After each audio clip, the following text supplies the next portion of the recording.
Hi, it's Chris from Driver Training. We're just showing you the new layout through Shrewsbury coming up by the train station. Now, the first thing to bear in mind is on the left, we now have a two-way cycle lane, which you can see highlighted. Then at the lights, you've got a really big yellow box junction. You have to make sure you can fully get out of it before you go into it. Then as we come down under the bridge, we can see the much reported on floating bus lane, which is where the vehicle in front stops.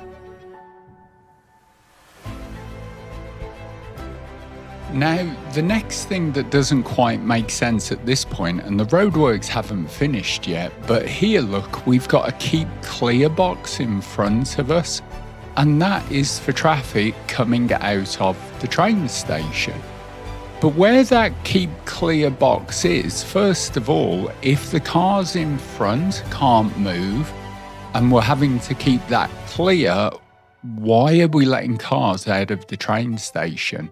Secondly, you can clearly see from the road markings and the arrow on the road that this is designed to let traffic in from this side as well, which means any traffic that can't go is going to stop here, which is then blocking cars from entering the train station, where they could be getting in and reducing the queue.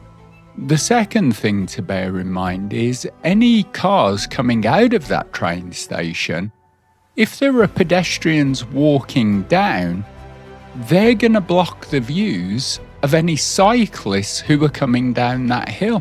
And if you've had experience of driving around Shrewsbury with the bikes coming the wrong way down the one-way street anyway, you'll know that they come at a fair speed. So it seems very strange. The final point is, as we come up, we can see now to go straight ahead up into the town is right-hand lane, as well as round to the right like it's always been.